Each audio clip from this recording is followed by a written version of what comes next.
Welcome to Saumya classes. Saumya classes के YouTube channel पे आप सभी का हार्दिक स्वागत है। सभी साथियों को नमस्कार, Ram Ram, good morning. Daily आपको करंट अफेयर्स की क्लास मिलती है इसी समय पे, फिर आपको क्रोनोलॉजी क्लास मिलती है। सभी साथी जुड़ जाएं। राजस्थान के करंट अफेयर्स में आज अपन पढ़ेंगे राजस्थान का पहला जीरो लिक्विड संयंत्र कहाँ लगाया गया, महिला बिट ऑफिसर पाली पुलिस, रामजल सेतु लिंक परियोजना में संशोधन, और उसके साथ में महत्वपूर्ण क्वेश्चन और सूजस सार। सबसे लास्ट में आपसे क्वेश्चन पूछेंगे जिसका आंसर आपको कमेंट बॉक्स में बताना है। तो सबसे पहले कल का क्वेश्चन, जेएनयू के कुलपति श्रीवास्तव को निलंबन के आदेश किसने दिए? तो निलंबन के आदेश दिए राज्यपाल ने। यह था अपना कल का क्वेश्चन। कल का रिवीजन है, सोम, माई व जाखम नदियों के त्रिवेणी संगम पर डूंगरपुर में कौन सा मेला आयोजित होता है? बेणेश्वर मेला। महात्मा गांधी मेडिकल कॉलेज में भारत की पहली कौन सी वैक्सीन तैयार की जाएगी? कैंसर की। 38वें खेलों में निशानेबाजी में रजत पदक विजेता अंजलि शेखावत और उमेश चौधरी कौन से जिले के हैं? सीकर जिले के। तो ये था अपना कल का रिवीजन। अब आज का सेशन अपन स्टार्ट करते हैं। सभी साथी चैनल को लाइक कर दें, सब्सक्राइब कर दें, शेयर कर दें। जल संरक्षण के लिए राजस्थान का पहला जीरो लिक्विड सेंटर कहाँ स्थापित किया गया है? तो यह स्थापित किया गया है जयपुर डेयरी में। जयपुर डेयरी में ये सेंटर स्थापित किया गया है, जो प्रदेश का पहला सेंटर है। पर्यावरण संरक्षण और जल संरक्षण के लिए जयपुर डेयरी ने प्रदेश का पहला जीरो लिक्विड डिस्चार्ज ZLD स्थापित किया है। इस संयंत्र को national dairy development board NDDB के तकनीकी परामर्श से 20 करोड़ रुपए की लागत से तैयार किया गया है। नेशनल डेयरी डेवलपमेंट बोर्ड की तकनीक से तैयार किया गया और इसमें 20 करोड़ रुपए की लागत आई है तैयार करने में। संयंत्र राजस्थान के सहकारिता क्षेत्र में प्रथम ही नहीं है, अपितु भारत के डेयरी क्षेत्र में एक अभिनव पहल भी है। प्रतिदिन 5 से 6 लाख लीटर पानी की बचत से न केवल राजस्व का लाभ होगा, बल्कि इससे भूजल संरक्षण क्षेत्र में भी जयपुर डेयरी महत्वपूर्ण भूमिका निभाएगी। जयपुर डेयरी प्रतिदिन 12 लाख लीटर दूध का प्रसंस्करण करती है। इसके लिए प्रतिदिन 15.19 लाख लीटर पानी की आवश्यकता होती है। प्रसंस्करण के बाद निकलने वाले पानी को पहले से मौजूद ETP इफ्लुएट ट्रीटमेंट प्लांट के माध्यम से उपचारित किया जाता है। अब इस नए ZLD संयंत्र की मदद से इस ट्रीटेड पानी को 3 चरणों में उपचारित कर डेयरी के बॉयलर और रेफ्रिजरेशन जैसे कार्यों में पुनः उपयोग में लिया जाएगा।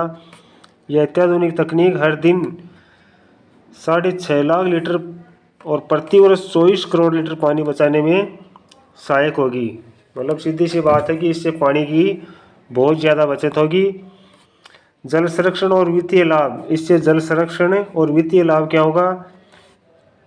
संयंत्र पर्यावरण संरक्षण को बढ़ावा देने के साथ ही जयपुर डेयरी को वित्तीय रूप से भी लाभान्वित करेगा। वार्षिक स्तर पर लगभग 1.30 करोड़ रुपए का वित्तीय लाभ होगा।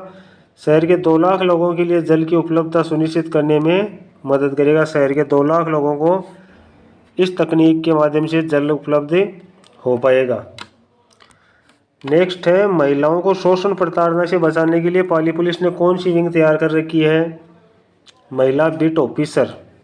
पाली पुलिस है, उसने एक अलग ही बिट बना रखी है। इसका नाम है महिला बिट ऑफिसर और इसमें महिलाओं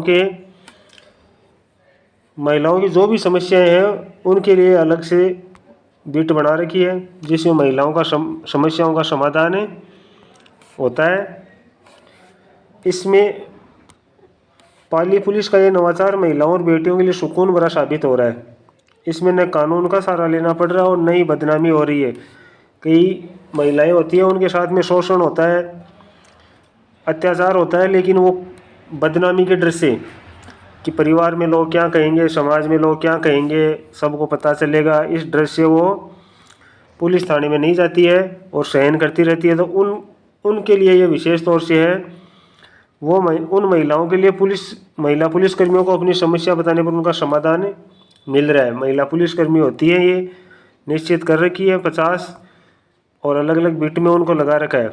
वो अपने अपने क्षेत्र में व्हाट्सएप ग्रुप बना रखा है, फ़ोन से भी उनको सूचना दे सकते हैं। व्हाट्सएप ग्रुप बना रखा है, उसमें अपने बिट की सभी महिलाओं के नंबर उन्होंने जोड़ रखे हैं। तो उस ग्रुप में जो भी महिला की समस्या है, वो ग्रुप में समस्या अपनी डालो और वो महिला पुलिसकर्मी उसकी हेल्प करती है, उसका समाधान करती है और उसका किसी को पता भी नहीं चलता है। तो 50 महिला पुलिसकर्मी इसमें तैनात हैं। अपनी अपनी बेटी व्हाट्सएप ग्रुप बना रखे हैं। किसी भी महिला के साथ छेड़छाड़, शोषण प्रताड़ना जैसे मामले होने पर उनको न्याय दिलाती हैं।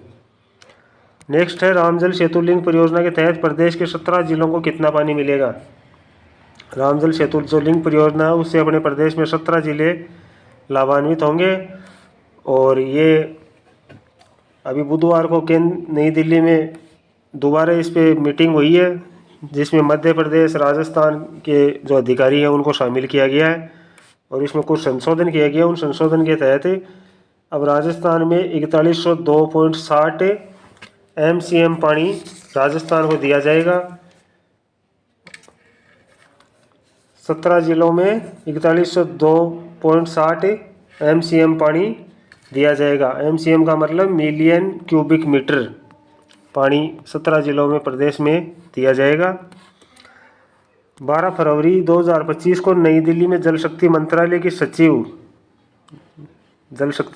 सचिव है देबाश्री मुखर्जी की अध्यक्षता में राजस्थान और मध्य प्रदेश सरकार के अधिकारियों की बैठक हुई, जिसमें आवश्यक संशोधन किए गए। कुछ संशोधन किए गए जिनकी आवश्यकता थी, जिसमें राजस्थान के जल संसाधन विभाग के अतिरिक्त मुख्य सचिव अभय कुमार शामिल हुए। राजस्थान के 17 जिलों की 325 करोड़ आबादी को 4102.60 MCM पानी मिलेगा। मध्य प्रदेश को मिलेगा 3120.09 MCM पानी। और इसमें क्या हुआ, बैराज कहाँ बनेंगे, ये कूल नदी बैराज बनेंगे। कूल नदी पर रामगढ़ बैराज, पार्वती नदी पर महलपुर बैराज, कालीसिंध नदी पर नवनेरा बैराज बनेंगे। मेज नदी पर मेज बैराज, बनास नदी पर निमोद राठौड़ बैराज और बांध निर्माण इसरदा डूंगरी पे। कृत्रिम जलाशय लगेंगे अजमेर और अलवर में। नेक्स्ट है, रणथंभौर बाघ परियोजना में कुंडेरा रेंज की कौन सी बाघिन ने पहली बार शावकों को जन्म दिया है। कुंडेरा रेंज की कौन सी बाघिन ने रणथंभौर में पहली बार शावकों को जन्म दिया है, तो यह है T103 ने, जिसने पहली बार शावकों को जन्म दिया है।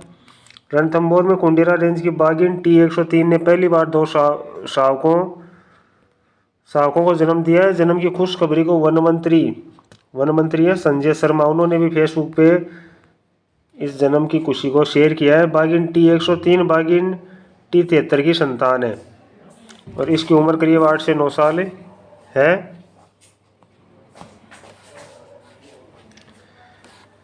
प्रधानमंत्री नरेंद्र मोदी की 2 दिवसीय फ्रांस यात्रा में दोनों देशों में कितने समझौते पर सहमति बनी। प्रधानमंत्री नरेंद्र मोदी फ्रांस की यात्रा पे थे, 2 दिवसीय दौरा इन्होंने किया है। इसमें इन्होंने 10 से महत्वपूर्ण समझौते किए हैं।